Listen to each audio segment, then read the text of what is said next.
आदाब दोस्तों, आपकी खिदमत में मेरा यानी निसार अहमद खान का सलाम पेश है।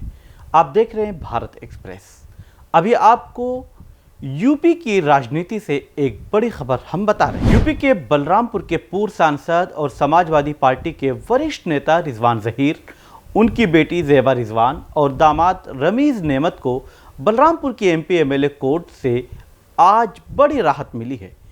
बलरामपुर जिले की तुलसीपुर नगर पंचायत के पूर्व चेयरमैन फिरोज पप्पू हत्याकांड में अदालत ने तीनों को बरी कर दिया है, जबकि 2 आरोपियों को दोषी करार दिया। एमपी एमएलए कोर्ट ने आज शुक्रवार यानी 7 अगस्त को मेराजुल हक और महफूज को हत्या का मुख्य आरोपी मानते हुए दोषी करार दिया है। दोनों आरोपियों की सजा का ऐलान अगले मंगलवार यानी 11 अगस्त को की जाएगी। अदालत ने गैंगस्टर एक्ट धारा 307 और धारा 302 आईपीसी के तहत दर्ज मामले में रिजवान जहीर, उनकी बेटी ज़ेबा रिजवान और दामाद रमीज़ नेमत को बरी कर दिया।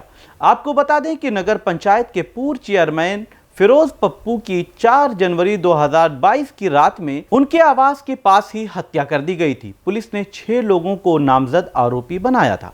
एमपी एमएलए कोर्ट में कई वर्षों तक इस मामले की सुनवाई चलती रही।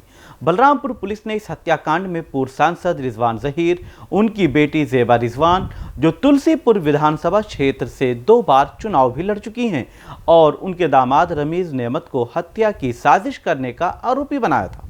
लेकिन आज एमपी एमएलए कोर्ट ने रिजवान जहीर समेत 3 आरोपियों को बरी कर दिया।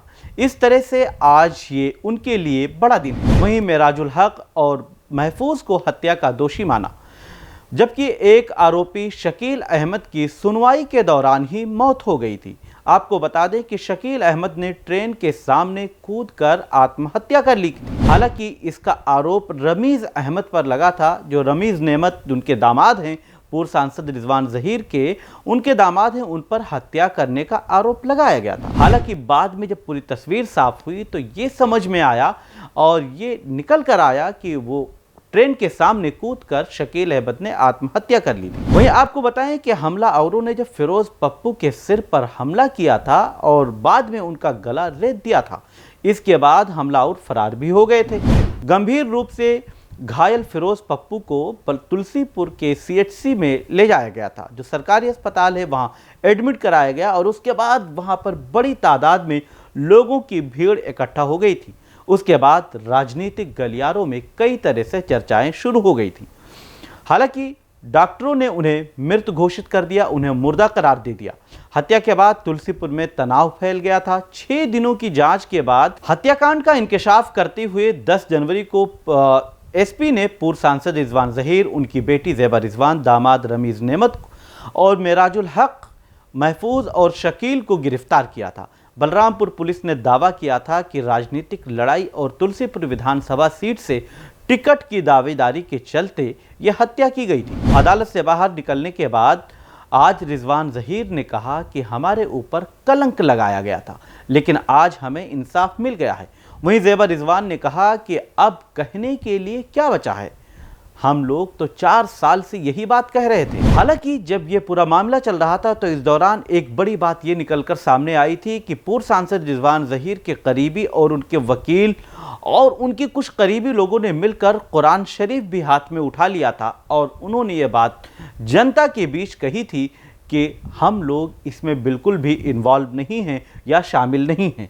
उसके बाद तमाम तरह की बातें आई थीं और यूपी विधानसभा चुनाव 2022 में ये तस्वीर बिल्कुल बदलती हुई नज़र आ रही थी। लेकिन अब एक सबसे बड़ा सवाल ये उठता है कि फिरोज पप्पू हत्याकांड में जब 2 आरोपी थे, जिनको मेराजुल हक और महफूज को दोषी करार दिया गया है, तो फिर क्यों साजिश की गई और पूर्व सांसद और उनके पूरे परिवार को 4 सालों तक तमाम तरह की बातों का सामना करना पड़ा और उनका बहुत बड़ा राजनीतिक नुकसान हुआ। बहरहाल उनको कई सालों तक जेल में रहना पड़ा। हाई कोर्ट से जमानत मिली। सुप्रीम कोर्ट जब ये गए तो सुप्रीम कोर्ट ने इनके खिलाफ कोई भी नया मुकदमा लिखने से पहले परमिशन लेने की या अनुमति लेने की बात कही थी। इस तरह से इसमें एक पूरा राजनीतिक मामला जब उभर कर आया तो ये कहा जाने लगा कि पूर्व सांसद रिजवान जहीर के यूपी के मुख्यमंत्री योगी आदित्यनाथ से 36 का आंकड़ा रहा है और जब वो बलरामपुर के सांसद हुआ करते थे उस वक्त योगी आदित्यनाथ जी जो अब मुख्यमंत्री हैं वो बलरामपुर आते थे तो दोनों के दरमियान काफ़ी गहमा गहमी का माहौल होता था और एक दूसरे के खिलाफ बयानबाजियां शुरू होती। राजनीतिक गलियारों में यह बात कही जाने लगी कि जो पूर्व सांसद हैं रिजवान ज़हीर और उनकी फैमिली से जिस तरह का जो बर्ताव किया जा रहा है ये राजनीतिक लड़ाई है। और यूपी पुलिस की जो बलरामपुर पुलिस थी, इन लोगों को जब उन्होंने आरोपी बनाया गया तो जनता के बीच जो एक बात उभर कर आने लगी कि राजनीतिक की वजह से ही इन्हें आरोपी बनाया गया है। बहरहाल ये पूरा मामला जब अदालत में चला, हर किसी को अदालत के फैसले का इंतजार था। आज बलरामपुर के एमपी एमएलए कोर्ट ने यह फैसला सुनाया कि ये तीनों आरोपी बरी कर दिए गए हैं।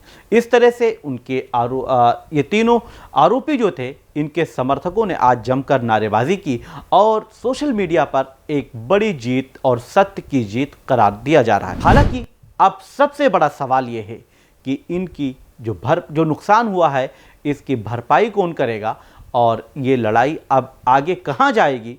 और फिरोज पप्पू जो पूर्व चेयरमैन हैं, उनकी फैमिली के लोग अब अगला कदम क्या उठाते हैं, क्योंकि जिन दो लोगों पर आरोप था कि इन्होंने हत्या की है, उन दोनों आरोपियों को कसूरवार माना गया है, उन्हें सज़ा हुई है। अब सज़ा का ऐलान होना है। अब देखना ये होगा कि उनकी फैमिली के लोग क्या करते हैं। लेकिन बलरामपुर की जो राजनीति है, सबसे बड़ी बात यह है कि बलरामपुर की राजनीति जो 2027 का विधानसभा चुनाव आएगा उसमें इस तस्वीर पूरी बदल जाएगी और ये राजनीतिक लड़ाई जो है ये अब अलग रास्ते पर जाने वाली है। आपको ये वीडियो कैसी लगी आप देखिए, आप कमेंट कीजिए और हमें अपनी राय दीजिए। आप देखते रहिए भारत एक्सप्रेस।